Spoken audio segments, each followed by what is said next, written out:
একবার ভেবে চিনতে বলো, এই পৃথিবীর কোনো মানুষ তোমার ফ্রিতে হেল্প করে? উত্তর তোমার নাটাই হবে।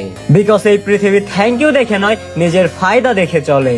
যদি কারো কাছ থেকে তুমি সাহায্য পেতে চাও, তাহলে আগে জেনে নাও যে ওই মানুষটার ইন্টারেস্ট কি।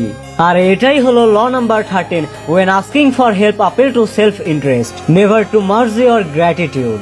এই ল তোমাকে এটা বলে যে যখনই তোমার কারো কাছ থেকে হেল্পের প্রয়োজন হবে, তখন তুমি এটা জানার চেষ্টা করো যে ওই মানুষের ইন্টারেস্ট কোন কোন জিনিসগুলোর উপরে আছে। কারণ একটা মানুষ তোমাকে তখনই হেল্প করবে যখন দেখবে যে তোমার হেল্প করলে তারও কিছু ফায়দা হবে।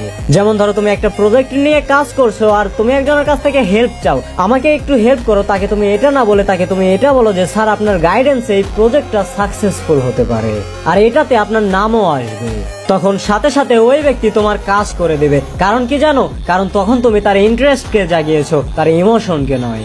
যদি পাওয়ার চাও তাহলে ইমোশন নয়, লজিকগুলো বোঝার চেষ্টা করো। আর ভিডিও যদি ভালো লাগে তাহলে চ্যানেলকে সাবস্ক্রাইব করে নাও এই ধরনেরই পাওয়ারফুল ভিডিও পেতে।